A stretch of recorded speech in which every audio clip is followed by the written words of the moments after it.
Hello students, good morning.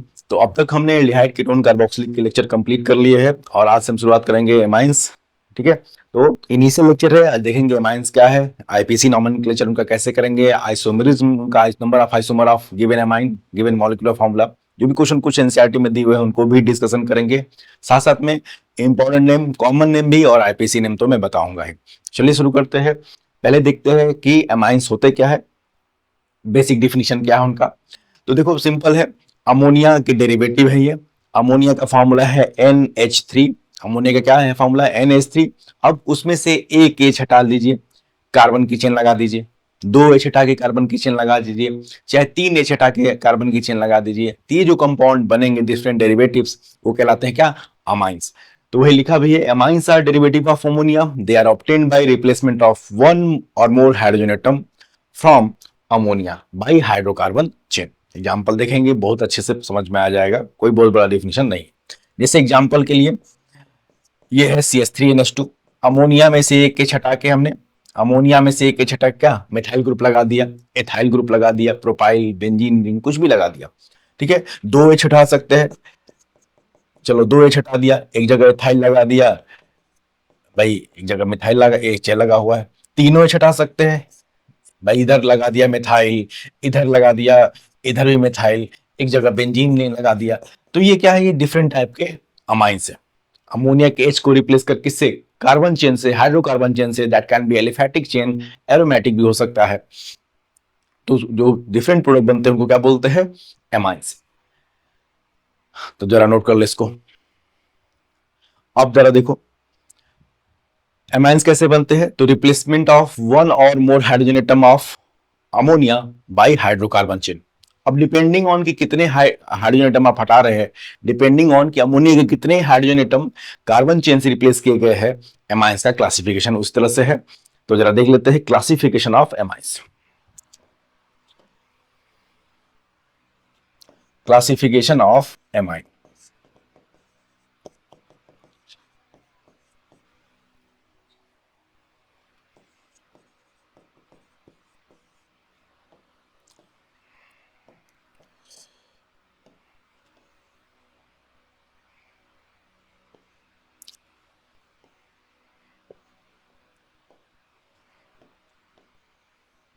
पहला है primary amine. Primary चाहे 1 degree amine, primary amine. Primary amine का मतलब है अमोनिया का एक एच हटा के, भाई तीन एच है, एक एच हटा के कार्बन की चेन लगाएंगे तो जो भी प्रोडक्ट बन, जो भी कंपाउंड बनेंगे वो क्या कहलाते हैं, प्राइमरी एमाइन। अमोनिया का एक एच हटा के कार्बन की चेन लगा देंगे तो उनको रिप्रेजेंट करते हैं हम प्राइमरी एमाइन को RNH2 से। देखो जरा, अमोनिया का भाई तीन हाइड्रोजन थे, एक हाइड्रोजन को हटा के हमने कार्बन चेन लगा दी। यहाँ आर जो है एल्काइल एराइल कुछ भी हो सकता है, आर जो है एल्काइल एराइल कुछ भी हो सकता है। तो प्राइमरी एमाइन को कैसे रिप्रेजेंट करेंगे, RNH2 से। फॉर एग्जाम्पल, एग्जाम्पल है CH3NH2।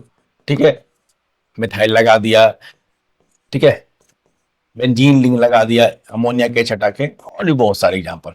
मेन है क्या, एक एच हटा के, अमोनिया का एक एच हटा के क्या लगाना है, कार्बन की चेन अगर लगा है, ठीक है, तो उसको क्या बोलेंगे, प्राइमरी एमाइन। उनका फॉर्मूला जनरल क्या है, कैसे रिप्रेजेंट करते हैं, RNH2 से।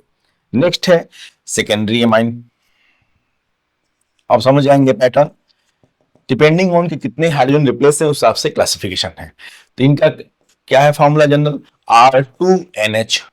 R2NH मतलब अमोनिया के दो एच हटा के हमने कार्बन की चेन लगा दी है, R2NH। क्या है जनरल रिप्रेजेंटेशन, R2NH। जैसे ये है CH3N, CH3 अभी नॉमेनक्लेचर बताया जाएगा, बहुत सारे पढ़ेंगे इसलिए ज्यादा लिखने की जरूरत नहीं है। अमोनिया के दोनों साइड कार्बन की चेन लगी हो, एक एच बचा है, अभी तीनों एच हटा दे तो उसको क्या बोलेंगे, टर्सरी एमाइन। अमोनिया का तीनों एच जो है वो कार्बन चेन से रिप्लेस हो जाए, that will be called tertiary amine. इसका फॉर्मूला क्या होगा इन जनरल, कैसे रिप्रेजेंट करेंगे, R3N से। R3N ये हो गया टर्सरी एमाइन। जैसे N लगा हो और तीनों साइड कुछ कार्बन की चेन लगा दीजिए, चलो इधर C2H5 लगा दिया, इधर C3H7 लगा दिया वगैरह, कोई एरोमेटिक चेन, एलिफैटिक चेन कुछ भी लगा सकते हैं। तो ये है क्लासिफिकेशन इनका, primary amine, RNH2, secondary amine R2NH और टर्सरी एमाइन R3N। पहले तो कम से कम कंपाउंड देख के पहचान में आना चाहिए कि एमाइन है तो कौन सा एमाइन है। ठीक है, RNH2 मतलब अमोनिया के 2 H अभी दिख रहे हैं, N के साथ 2 H दिख रहे हैं, इसका मतलब क्या है, वो प्राइमरी एमाइन है। N के साथ केवल एक H दिख रहा है, बाकी कार्बन की चेन है तो सेकेंडरी एमाइन है। N के साथ कोई H नहीं दिख रहा है, सारे सारे कार्बन की चेन है, मतलब क्या है, वो टर्सरी एमाइन, टर्सरी एमाइन। अब देख लेते हैं अब इनका नॉमेनक्लेचर। वैसे तो आईपीसी पढ़ा चुका हूं मैं, लेकिन रिवीजन करना जरूरी है क्योंकि एनसीईआरटी में आप देखेंगे हम, ठीक है, हमेशा हर एक्सरसाइज के शुरुआत में नॉमेनक्लेचर, चाहे एल्डिहाइड कीटोन हो, चाहे अल्कोहल फिनॉल ईथर हो, चाहे एमाइन हो, नॉमेनक्लेचर वाले क्वेश्चन जरूर है, आते हैं और बोर्ड में भी आ सकता है, तो उसको रिवाइज करना जरूरी है। अब जरा देखो इनका आईयूपीएसी नॉमेनक्लेचर, आईयूपीएसी नॉमेनक्लेचर, तो तीनों चीजों को, प्राइमरी सेकेंडरी टर्सरी को, तीनों को अलग अलग बता दे रहा हूं मैं। नॉमेनक्लेचर ये रिवीजन ही है क्योंकि डिटेल पढ़ाया जा चुका है आईयूपीएसी नॉमेनक्लेचर में। पहला हम करेंगे, एग्जांपल लेंगे प्राइमरी एमाइन का, प्राइमरी एमाइन का आईयूपीएसी नॉमेनक्लेचर। जैसे ये है कंपाउंड CH3CH2, तो एमाइन का सफिक्स क्या होता है, एमाइन का सेकेंडरी सफिक्स क्या है, एमाइन ही है। एमाइंस का सेकेंडरी सफिक्स क्या है, एमाइन ही है। CH3CH2NH2, नंबरिंग कहां होगी, देखो भाई यही तो है प्राइमरी एमाइन, तो ये हो गया इसमें पेरेंट चेन। पेरेंट चेन कौन हो गया, CH3CH2CH2, ये हो गया पेरेंट चेन। नंबरिंग किसी करेंगे कार्बन की 1 2 3, 3 कार्बन का रूट वर्ड क्या होता है, प्रोप। 3 कार्बन का रूट वर्ड क्या है, प्रोप। सारे के सारे सिंगल बॉन्ड है, तो क्या आएगा, प्राइमरी सफिक्स क्या आएगा, एन। और एमाइन का सेकेंडरी सफिक्स क्या होता है, एमाइन ही होता है। तो propane, propane 1 amine, propane 1 amine, 1 लिखे ना लिखे कोई फर्क नहीं पड़ता, प्रोपेन 1 अमाइन, चाहे 1 प्रोपेन अमाइन लिख सकते हैं, चाहे प्रोपेन अमाइन भी लिख सकते हैं। हाँ, लेकिन अगर अमाइन की पोजीशन बदल गई तो वो नंबर लिखना पड़ेगा आपको। Propane 1 amine. प्रोप हो गया रूट वर्ड, फिर से बात दिया दो, प्रोप क्या है, रूट वर्ड, एन क्या है, प्राइमरी सफिक्स, और एमाइन क्या है, सेकेंडरी सफिक्स। और एग्जांपल देख लो प्राइमरी एमाइन में ही,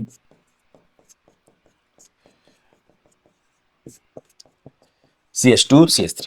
पहले पहचानना जरूरी है कि प्राइमरी एमाइन है कि नहीं।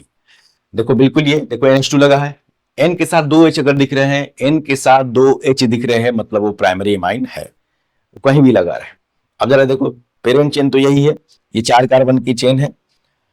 नंबरिंग किधर से करेंगे, लीडर से NH2, भाई जल्दी आ जाए भाई। नंबरिंग किधर से करेंगे कार्बन चेन की, लीडर से NH2 फंक्शनल ग्रुप, क्योंकि अकेले है वही प्रिंसिपल फंक्शनल ग्रुप है यहाँ पे, तो नंबरिंग किधर से करेंगे, लीडर से इसको लोवेस्ट पॉसिबल नंबर मिले, तो यहां से नंबरिंग करेंगे पेरेंट चेन की 1 2 3 4। 4 कार्बन का रूट वर्ड हो गया ब्यूट, 4 कार्बन का रूट वर्ड क्या हो गया, ब्यूट, ये हो गया रूट वर्ड। कार्बन कार्बन के बीच में क्या है, सिंगल बॉन्ड है, तो प्राइमरी सफिक्स क्या हो गया, एन। रूट वर्ड के बाद क्या आता है, प्राइमरी सफिक्स एन, ब्यूटेन। उसके बाद एमाइन आएगा, सेकेंडरी सफिक्स कितने पे लगा है, एमाइन 2 पे, तो ब्यूटेन 2 एमाइन, ब्यूटेन 2 एमाइन, चाहे लिख सकते हैं 2 ब्यूटेन अमाइन भी लिख सकते हैं। वहां 1 जरूरी नहीं था, लेकिन अगर 2 और 3 किसी और पोजीशन पर आ रहा तो नंबर तो लिखना ही पड़ेगा। ब्यूटेन 2 अमाइन, चाहे 2 ब्यूटेन अमाइन। और एग्जांपल देख सकते हैं CH3,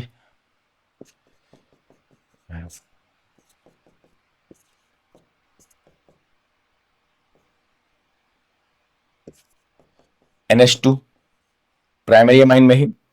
नंबरिंग किधर से करेंगे, ये हो गया parent chain, this is parent chain.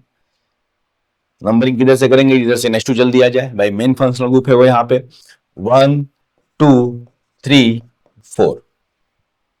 Parent chain में ब्रांच निकला हुआ है, तो क्या है ब्रांच का नाम, methyl, 3 methyl.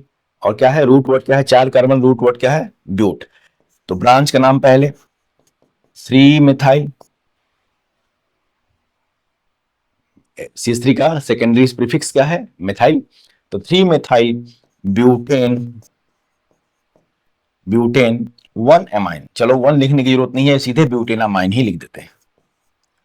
3 methyl butane 1 amine, चाहे 3 मिथाइल ब्यूटेन अमाइन।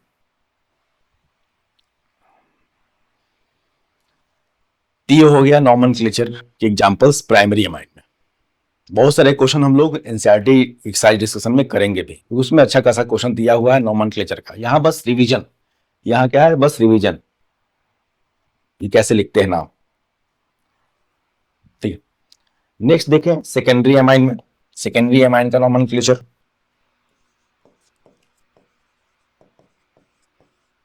जैसे ये CH3 CH2 N CH3H, ये सेकेंडरी अमाइन। पहचान क्या है, नाइट्रोजन के साथ एक एच दिख रहा है बस, मतलब क्या है, ये सेकेंडरी अमाइन। अब इसमें क्या करते हैं, एन के दोनों साइड देखिए, एन के दोनों साइड देखिए, जिधर लॉन्गर कार्बन चेन है, जिधर बड़ा कार्बन चेन है वो हो गया पेरेंट चेन, और जो छोटा कार्बन चेन है वो क्या हो गया, उसको हम ब्रांच की तरह लिखते हैं। तो इधर दो साइड, इधर एक साइड, इस साइड दो कार्बन है, इस साइड एक कार्बन है, तो पेरेंट चेन किसको लेंगे हम, इसको हम लेंगे जो लॉन्गर कार्बन चेन है, that is taken as parent chain. ठीक है, और वो CH3 क्या हो गया, that will be treated as branch. जो स्मॉलर कार्बन चेन है that will be treated as branch. अब ब्रांच का नाम क्या होगा, मिथाइल। पहले ब्रांच का नाम लिखते हैं, CH3 है, नाम क्या लिखेंगे, मिथाइल। अब तो पहले तो सबसे पहले ब्रांच का नाम वो हो गया मिथाइल। लेकिन याद करिए, ब्रांच का नाम जब भी लिखते हैं तो हमको बताना पड़ता है कि वो ब्रांच कहां से निकला है, कार्बन नंबर 2 से, 2 मिथाइल 3 मिथाइल, ये सब लिखते हैं। जब ब्रांच कार्बन से निकला रहता है तो आप जरूर लिखते हो कहाँ, 2 पे लगा है मिथाइल की, 3 पे लगा है। लेकिन यहाँ जो ये मिथाइल है वो किसी कार्बन से नहीं जुड़ा है। यहाँ मिथाइल बिल्कुल ब्रांच की तरह है, लेकिन वो किसी कार्बन एटम से नहीं जुड़ा है। वो किससे जुड़ा है, वो N से जुड़ा है, नाइट्रोजन से जुड़ा है। तो उसको दिखाने के लिए भाई ब्रांच के लिए हमेशा लोकेंट बताना पड़ता है कि नहीं, कि 2 पे जुड़ा है ब्रांच, 2 मिथाइल 3 मिथाइल जो भी हो। तो यहाँ ब्रांच जो है, जब 2 3 नंबरिंग तब करते हैं जब ब्रांच का हो पेरेंट चेन के किसी कार्बन से जुड़ा हो। जब जो ब्रांच है वो पेरेंट चेन के किसी कार्बन से जुड़ा हो तब हम 2 मिथाइल 3 मिथाइल लिखते हैं। लेकिन यहाँ ब्रांच किससे जुड़ा हुआ है, नाइट्रोजन से, तो उसको इंडिकेट करने के लिए हम लिखते हैं N मिथाइल। N मिथाइल ये इंडिकेट कर रहा है कि ये ब्रांच जो है CH3 ब्रांच है, लेकिन वो कार्बन से न जुड़ के नाइट्रोजन से जुड़ा हुआ है, N मिथाइल। और इसका पेरेंट चेन तो यही है 2 कार्बन का। 2 कार्बन के लिए क्या रूट वर्ड हो गया एथ, सिंगल बॉन्ड है, कार्बन कार्बन के में क्या है, सब सिंगल बॉन्ड है, तो ethane, ethanamine, N methyl ethanamine, N methyl ethanamine, चाहे N मिथाइल एथेन 1 एमाइन भी लिख सकते हैं। एक दो और एग्जांपल देख लो इसका, CH3, चलिए एरोमेटिक वाला एग्जांपल।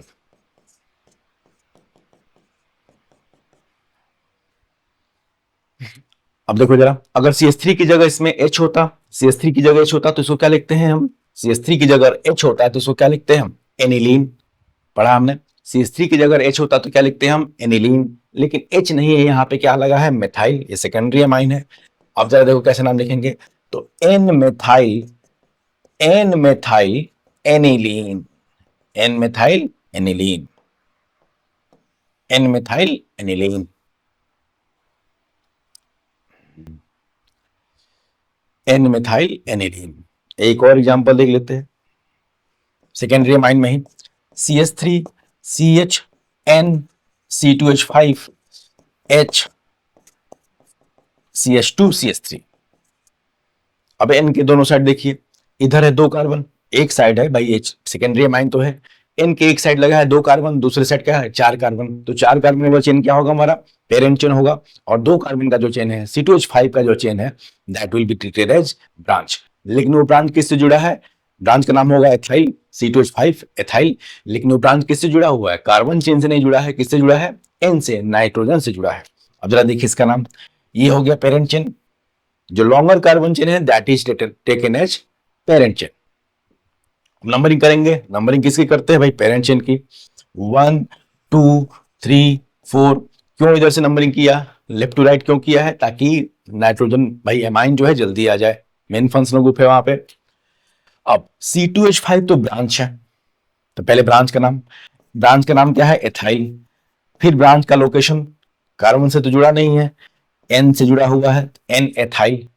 अब मेन चेन कितना कार्बन है? 4 कार्बन। ब्यूट, सारे के सारे सिंगल बॉन्ड है, कार्बन कार्बन के बीच में सिंगल बॉन्ड है, प्राइमरी सफिक्स क्या होगा? N, butane.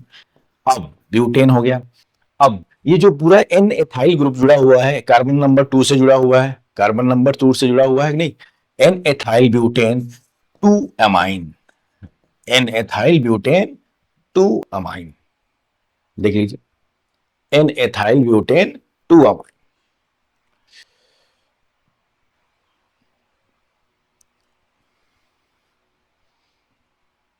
अब इसी तरह देख लेते हैं सिमिलर, जिस तरह सेकेंडरी अमाइंस का नोमेनक्लेचर करते हैं उस तरह टर्सरी का भी लगभग सिमिलर ही है, उसको भी देख लीजिए। टर्सरी में क्या होगा भाई? एन के तीनों ही साइड कार्बन की चेन होगी, एन के तीनों ही साइड कार्बन की चेन होगी। जैसे ये लगा CH3 CH2 N CH3, और यहां लगा दिया हमने CH2 CH2 CH3। अब इसमें क्या करेंगे भाई? एन की तीनों ही साइड, तीनों ही हाइड्रोजन एटम जो है कार्बन से चेन से रिप्लेस हो गए हैं। अब इसमें क्या करेंगे? फिर से तीनों कार्बन चेन को देखेंगे, जो लॉन्गेस्ट कार्बन चेन होगी that will be taken as parent chain, बाकी दोनों को हम क्या लेंगे? ब्रांच की तरह ट्रीट करेंगे। इधर कितने कार्बन है? 2 कार्बन की चेन है, इधर यहाँ पे 1 कार्बन, यहाँ 3 कार्बन, तो लॉन्गेस्ट चेन कौन सा कार्बन का? ये वाला, प्रोपाइल जिसका नाम है, तो यही हो गया हमारा पेरेंट चेन। बाकी सब दोनों, ये दोनों क्या हो गए? ब्रांच की तरह। नंबरिंग किसकी करेंगे?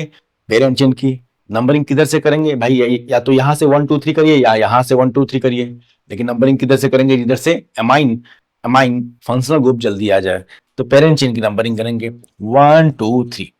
अब जरा देखो, ये एथाइल भी यहां ब्रांच की तरह ट्रीट होगा और मिथाइल भी, लेकिन ये दोनों तो नाम क्या है ब्रांच का? एक एथाइल है और एक मिथाइल है। ब्रांच का नाम अल्फाबेटिकल ऑर्डर में लिखते हैं, पहले ई आएगा एथाइल का ई, फिर मिथाइल का एम आएगा।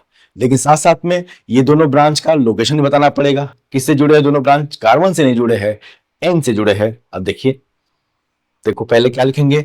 N ethyl. क्यों? ई पहले आता है, भाई ब्रांच का नाम अल्फाबेटिकल ऑर्डर में लिखते हैं। एन एथाइल, फिर क्या आएगा दूसरे ब्रांच का नाम? N methyl, N ethyl, N methyl, और फिर ये तो तीन, ठीक है, रूट वर्ड कितना? 3 कार्बन का रूट वर्ड प्रोप। सारे कार्बन कार्बन के बीच में क्या है? सिंगल बॉन्ड है, तो प्रोपेन। और एमाइन किस कहां से जुड़ा है? कार्बन नंबर 1 से, तो 1 लिखे ना लिखे कोई फर्क नहीं पड़ता, कहीं और रहेगा 2 3 पे तो लिखना पड़ेगा प्लीज, तो यहां तो रहने देते हैं amine, N ethyl, N methyl propanamine. तो सेकेंडरी और टर्सरी का नोमेनक्लेचर लगभग सिमिलर है भाई। इसमें 2 बार भाई, क्योंकि 2 ब्रांच जुड़ा है इनसे, सेकेंडरी में एक ही ब्रांच था। चलिए एक और एग्जांपल देख लेते हैं इसका।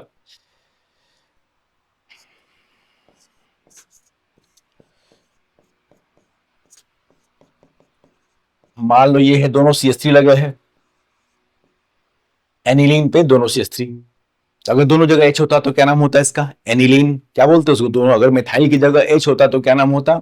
एनिलीन। लेकिन अब क्या है? मिथाइल है, टर्सरी अमाइन है, तो क्या लिखेंगे? इसका मतलब ये दोनों मिथाइल जो है ब्रांच की तरह ट्रीट किए जाएंगे। दोनों मिथाइल कैसे ट्रीट किए जाएंगे? ब्रांच की तरह।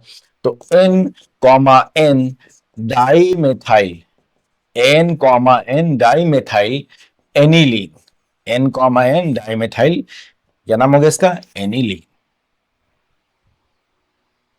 N dimethyl aniline.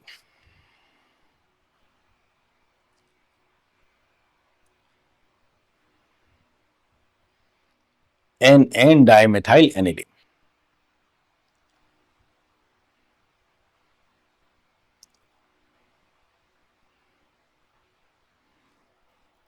अब जरा देखो, अब देख लेते हैं कुछ इंपॉर्टेंट कंपाउंड्स इस, ठीक है, इस चैप्टर में जो हमको बराबर दिमाग में रखना है उनके नाम, क्योंकि एग्जाम में मैंने कहा कन्वर्जन, कन्वर्जन वाले क्वेश्चन में पूछ देगा कि एनिलीन से ये बनाइए, ठीक है, चाहे अमाइन से कुछ कोई अमाइन बनाइए।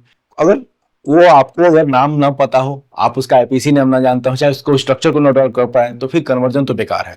तो उसके लिए कुछ हमको इंपॉर्टेंट नेम, खासकर जो एनसीईआरटी मेंशन है, बॉन्ड बता दे रहा हूँ, एनसीईआरटी मेंशन है, वो हमको जानना पड़ेगा, ठीक है। और क्वेश्चन में काम आएगा, जब क्वेश्चन करेंगे हम लोग एनसीईआरटी एक्सरसाइज के क्वेश्चन करेंगे, तो उसमें जरूर कन्वर्जन वाले के लिए मैं लिखवाता हूँ सब। पूछ देगा, मान लो देखो example, convert aniline into anthranilic acid, convert aniline into sulphanilic acid. तो आपको एनिलीन ठीक है, आपको पता है एनिलीन है, लेकिन सल्फेनाइलिक है, एंथ्रानेलिक है, एंसिटीन है, अगर ये पता ना हो तो कन्वर्जन कैसे लिखेंगे? हो सकता है रिएक्शन आसान हो सकता है आपको क्वेश्चन पता हो, लेकिन वो प्रोडक्ट क्या है वही नहीं पता कि एंसिटीन क्या होता है, तो आप कन्वर्जन लिखोगे कैसे? तो उसके लिए इनको जानना पड़ेगा, नोट करिए, रिवाइज करना पड़ेगा।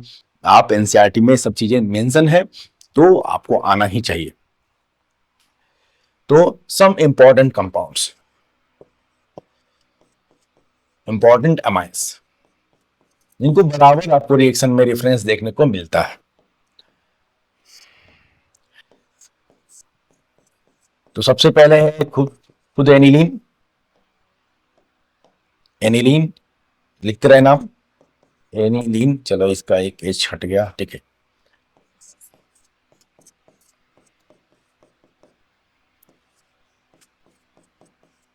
This is anthranilic acid,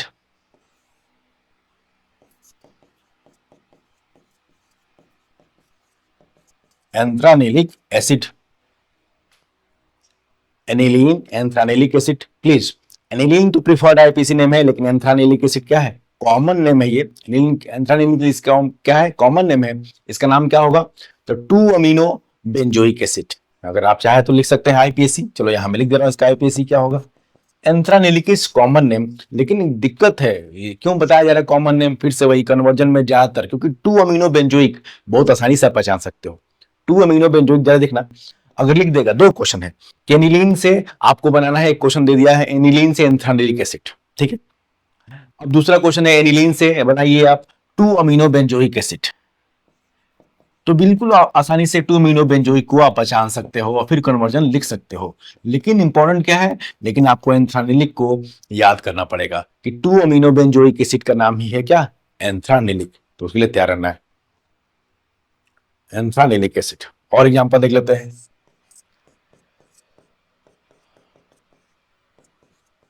SO3H, तो ये है सल्फेनाइलिक एसिड। मतलब 4 amino benzene sulphonic acid cause is called sulphanilic acid.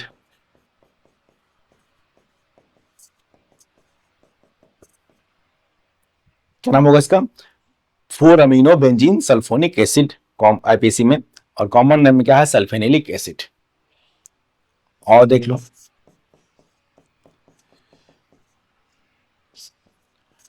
इसको बोलते हैं OCH3, this is called ortho anisidine, ortho एनसीडीन,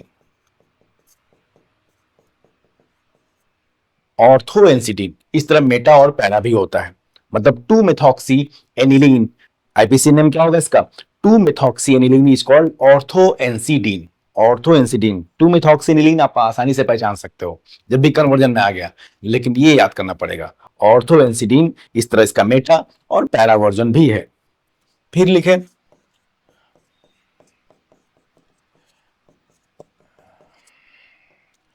ऑर्थोटोलिडीन, ऑर्थोटोलिडीन मतलब 2 मिथाइल एनिलीन, 2 मिथाइल एनिलीन, ऑर्थोटोलिडीन। फिर इसका मेटा और पैरा वर्जन भी है। कम से कम एक जानेंगे तो बाकी आप आसानी से सोच सकते हैं।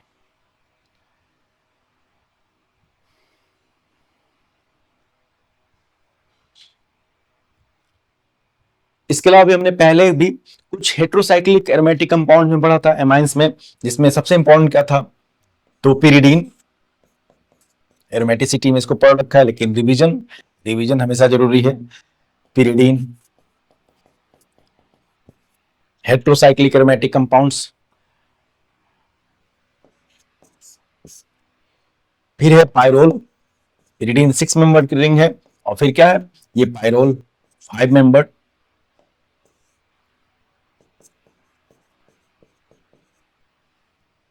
क्यूनोलिन, फ्यूज एरोमेटिक कंपाउंड्स में क्यूनोलिन,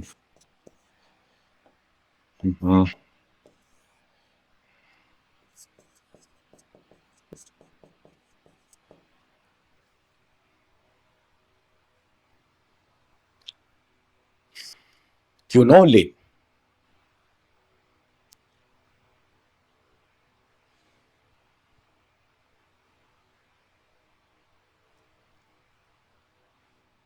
ये थे कुछ इंपॉर्टेंट एमाइंस, उनके नेम, ठीक है।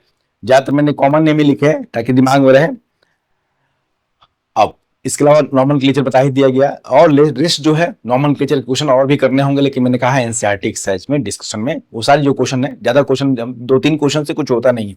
ये नहीं कि 3 बता दिया कि इसका नाम ये है, इसका नाम प्रैक्टिस, तो उसकी प्रैक्टिस हम एक्सरसाइज के डिस्कशन में जरूर करेंगे। इंपॉर्टेंट है भाई, और इनाम बहुत जरूरी है। किसके लिए जरूरी है? कन्वर्जन वाले क्वेश्चन के लिए। पूछ देगा नाइट्रोबेंजीन से सल्फेनिलिक एसिड बनाइए, तो नाइट्रो तो आसान है, नाइट्रोबेंजीन, सल्फेनिलिक पता होना चाहिए, ठीक है। सल्फेनिलिक लिखना, तो सल्फेनिलिक अगर याद होगा तो बिल्कुल आसानी से कन्वर्जन हम लिख पाएंगे, क्योंकि अगर लिखेगा, ज्यादातर क्वेश्चन वो कॉमन नेम से ही पूछते हैं बोर्ड में भी, क्योंकि 4 अमीनो बेंजीन सल्फोनिक को पहचानना बहुत आसान है। 4 अमीनो बेंजीन सल्फोनिक एसिड दिया रहेगा, बच्चा तुरंत ड्रॉ कर लेगा, लेकिन सल्फेनिलिक आपको याद होना चाहिए। अभी क्वेश्चन भी इसकी रिएक्शन करेंगे अमाइंस के, तो उसमें भी सल्फेनिलिक का नाम आएगा। अब लिखते हैं आइसोमेरिज्म इन अमाइंस। उसके लिए हम लोग क्वेश्चन डिस्कशन के थ्रू करेंगे। आइसोमर्स ऑफ एमाइंस,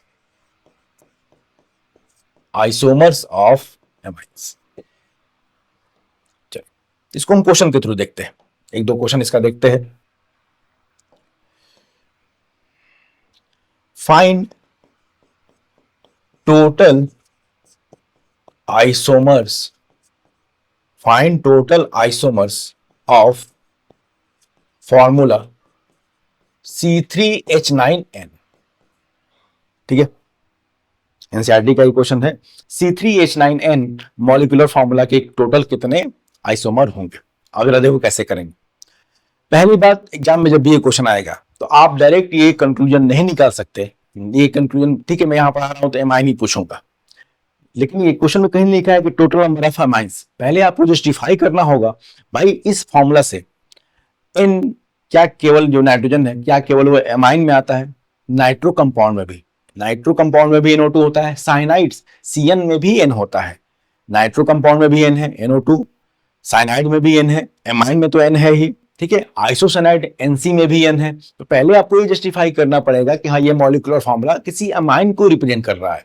आप फटाफट कंक्लूजन नहीं लिख सकते कि हाँ अमाइन नहीं ड्रॉ करेंगे, आपको जस्टिफाई करना होगा। खासा सब्जेक्टिव क्वेश्चन में, ठीक है, मैं पढ़ा रहा हूँ आइसोमेरिज्म अमाइन से, तो ऑब्वियस है कि अमाइन का क्वेश्चन दूंगा, लेकिन उससे पहले, ठीक है, अगर एग्जाम में सब क्वेश्चन आता है कि इस मॉलिक्यूलर फॉर्मूला के कितने आइसोमर होंगे, तो पहले ये तो तय करिए कि ये फॉर्मूला किस फंक्शनल ग्रुप को रिप्रेजेंट करता है। एमाइन है कि नाइट्रो कंपाउंड है कि साइनाइड है कि आइसोसाइनाइड है, अदरवाइज नंबर कट जाएगा भाई।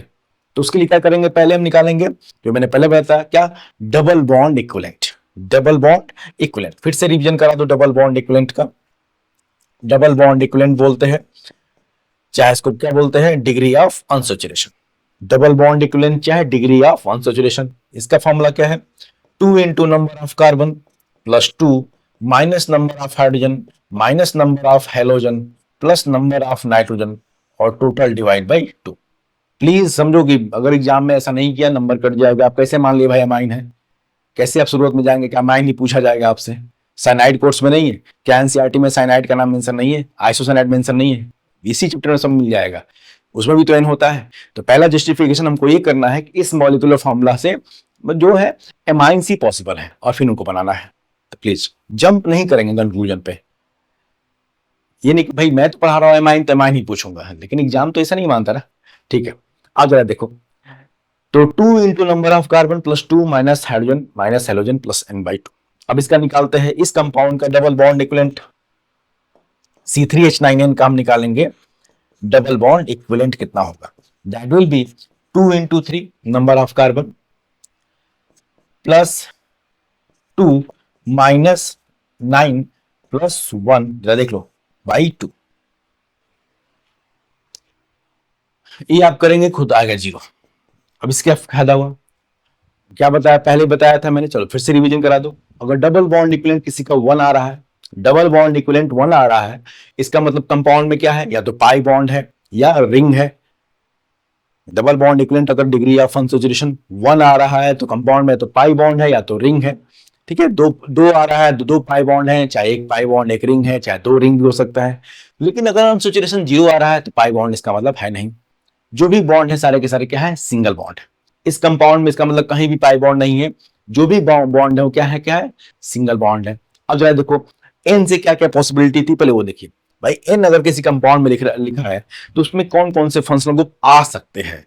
तो आ सकता है नाइट्रो, अभी देखेंगे। फिर क्या आ सकता है, नाइट्राइड भी आ सकता है ONO, साइनाइड भी आ सकता है C triple bond N, isocyanide भी आ सकता है NC। ये सब आ सकते थे, ये सब हो सकते थे।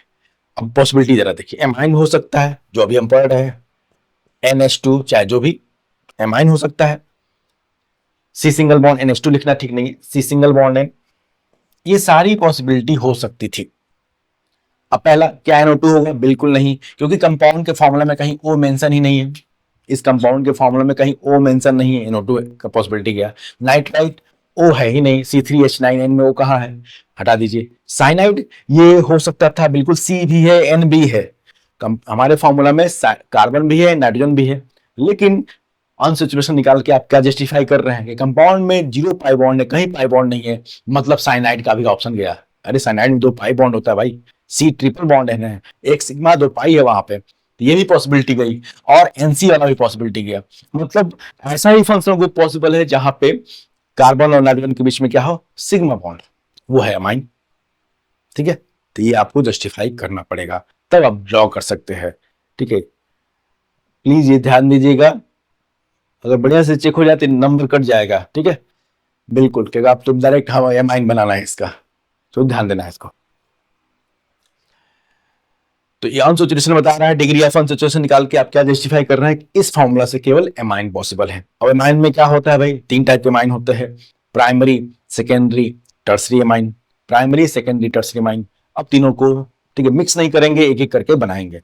पहले इस फॉर्मूला से बनाएंगे प्राइमरी एमाइंस, फिर पॉसिबल होगा सेकेंडरी एमाइन और टर्सरी एमाइन करेंगे। सीक्वेंस में करेंगे तो फिर वही होगा, ठीक है, गलत नहीं होगा। तो पहले पर्पस समझ लीजिए कि डबल बॉन्ड इक्विवेलेंट ये क्यों निकाला गया है, क्या आप बताना चाहते हैं। तब तो क्लियर हो गया कि प्राइमरी एमाइन मतलब एमाइन सी पॉसिबल है इसमें। तो प्राइमरी एमाइन क्या होगा, प्राइमरी एमाइन क्या होता है, RNH2, NH2 रहेगा, उससे कार्बन की चेन, तो 3 कार्बन की ये चेन होती है, ये 3 कार्बन का चेन बनाइए, एक 3 कार्बन का चेन। NH2 कहां कहां लगा सकते हैं, किनारे पे NH2 लगा सकते हो, और NH2 को आप बीच में भी लगा सकते हो। NH2 किनारे पे और NH2 बीच में। प्रोपेन 1 एमाइन, प्रोपेन 2 एमाइन, और कुछ पॉसिबल नहीं है प्राइमरी एमाइन में। Propane 1 amine, propane 2 amine. हमें मैं चाहूंगा कि आप नाम लिखने की प्रैक्टिस जरूर करें इसी क्वेश्चन में। फिर है सेकेंडरी एमाइन। सेकेंडरी एमाइन में क्या है, एन के दोनों साइड कार्बन की चेन रहती है। कितने कार्बन है, 3 कार्बन है टोटल, C3H9N, टोटल 3 कार्बन है। 2 एन के दोनों साइड सेट करना है, क्या पॉसिबिलिटी हो सकती है, हम एक साइड 2 कार्बन कर दें, दूसरे साइड 1 कार्बन। ठीक है, एन के एक साइड हमने 2 कार्बन कर दिया, दूसरे साइड 1 कार्बन कर दिया, और कोई पॉसिबिलिटी बिल्कुल नहीं हो सकती।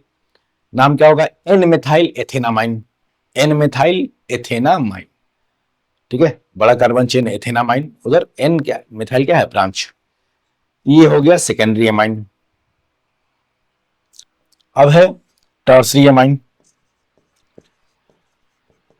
टर्सरी एमाइन, टर्सरी एमाइन में क्या है, एन के तीनों ही साइड कार्बन की चेन, एन के तीनों ही साइड कार्बन की चेन। 3 कार्बन है तो एक एक कार्बन तीनों साइड लगा दीजिए, 3 कार्बन ही तो है, एक एक कार्बन तीनों साइड लगा दीजिए। नाम क्या हुआ, एन एन डाइमेथाइल मेथेनामाइन। चलो इन दोनों का नाम मैं लिख दे रहा हूं, ये है सेकेंडरी और टर्सरी वालों का, एन एट ओहो N methyl, this is N methyl ethanamine, N methyl ethanamine, और ये वाला एन एन डाइमेथाइल मेथेनामाइन।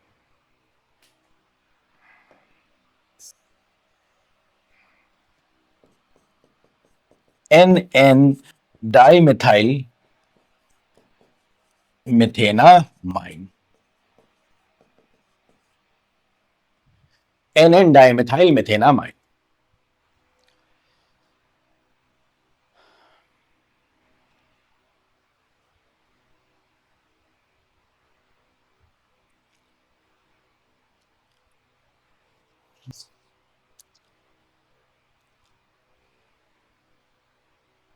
एक और क्वेश्चन इस तरह से देख लेते हैं, सिमिलर पैटर्न पे, find total isomers of formula C4H11N। कितना? C4H11N। इस फॉर्मूला के कितने आइसोमर टोटल होंगे? टोटल मतलब इंक्लूडिंग स्टीरियो आइसोमर्स। टोटल मतलब क्या? Including stereo isomers. अब जरा देखो, सबसे पहले वही टर्म डबल बॉन्ड इक्विवेलेंट निकालेंगे इसका, ताकि जस्टिफाई कर सके कि अमाइन है। Double bond equivalent 2 into number of carbon 2 into 4 plus 2 minus number of hydrogen 11 plus halogen तो है नहीं, एक्स क्या था? हेलोजन एटम, क्लोरीन ब्रोमीन वो तो है नहीं, plus number of nitrogen, sorry एक ही नाइट्रोजन है, बाई 2। अब ये करेंगे तो आ जाएगा 0। 0 ऑन सैचुरेशन आ रहा है तो ऑब्वियस है कि एमाइन ही है। एमाइन में क्या क्या पॉसिबिलिटी है? Primary, secondary, tertiary amine. तीनों को हम अलग अलग ड्रॉ करेंगे, फिर टोटल काउंट कर लेंगे। पहला है क्या? Primary amine. प्राइमरी एमाइन में क्या है? NH2 रहता है और NH2 से कार्बन की चेन जुड़ी रहती है, NH2 और फिर उससे कार्बन की चेन जुड़ी रहेगी। अब 4 कार्बन की चेन को हम ऐसे भी ड्रॉ कर सकते हैं और 4 कार्बन की चेन को हम इस तरह से भी ड्रॉ कर सकते हैं। जरा देख लो, ब्यूटेन वाली चेन भी हो सकती है और 2 मेथाइल प्रोपेन, आइसोब्यूटेन जिसको बोलते हैं।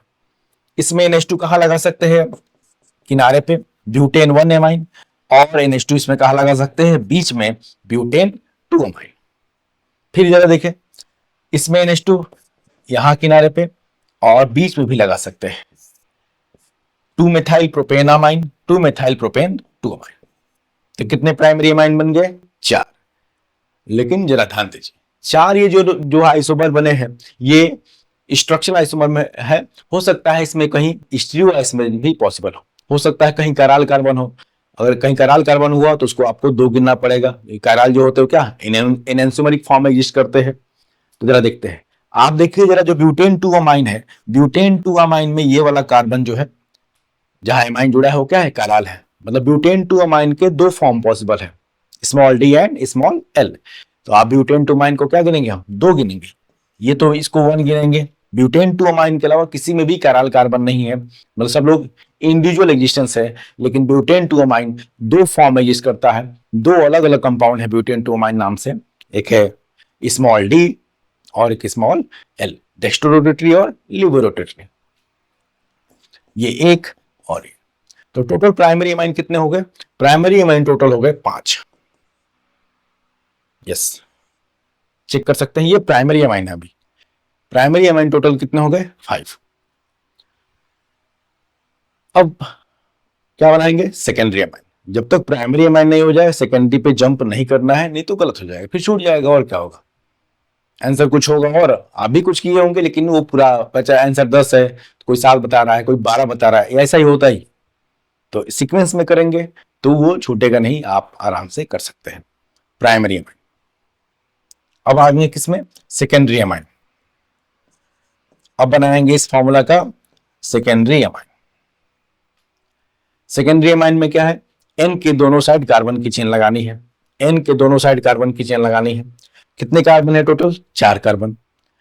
4 कार्बन को कैसे कैसे अरेंज कर सकते हैं? हम एन के दोनों साइड 2 कार्बन कर सकते हैं। पहला अरेंजमेंट, एन के दोनों side 2 carbon, N ethyl ethanamine, N ethyl ethanamine कर सकते हैं। दूसरा ऑप्शन क्या है? एक साइड 3 कार्बन रख दीजिए और एक साइड 1 कार्बन रख दीजिए। 4 कार्बन है टोटल, एक साइड 3 कार्बन, एक साइड 1 कार्बन। तो जरा देखो, इस केस में क्या करना है आपको? पहले 3 कार्बन की चेन को खींच लेना है।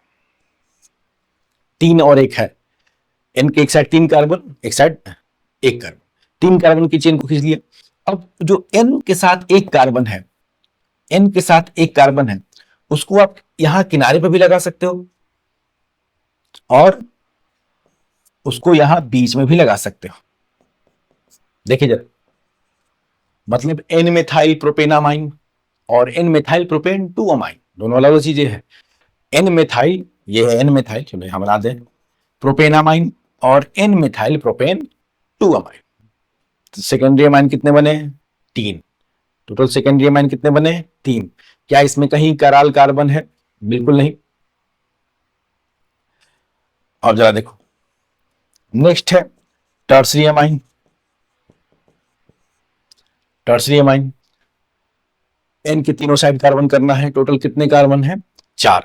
4 को कैसे अरेंज कर सकते हैं? 2 1 1, और कोई अरेंजमेंट पॉसिबल नहीं भाई। एन के एक साइड 2 कार्बन, अब बाकी दोनों साइड 1 1 कार्बन, तो वो एक ही अरेंजमेंट पॉसिबल है,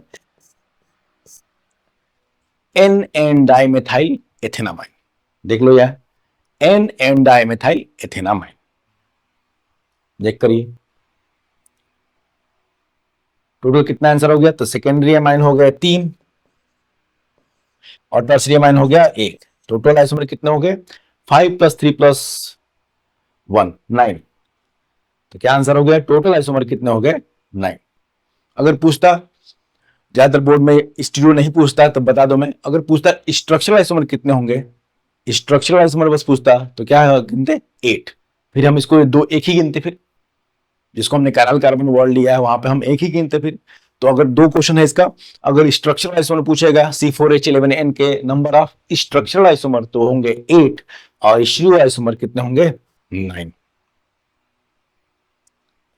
total number including stereo isomer कितने होंगे? 9।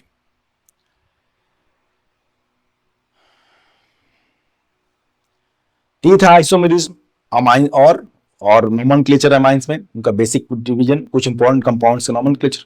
अब आगे लेक्चर में बात करेंगे उनके प्रिपरेशन मेथड की और फर्दर उनके रिएक्शन की। तो जरूर देखिएगा नेक्स्ट लेक्चर, सीक्वेंस में फिर से चीजें कर दी जाएंगी एक बार लेक्चर्स कंप्लीट हो जाएंगे तो, ताकि आपके लिए पढ़ना आसान हो। कोई भी डाउट हो लेक्चर कमेंट बॉक्स में आप लिख सकते हैं, कोई सवाल भी पूछ सकते हैं इससे रिलेटेड। Thank you.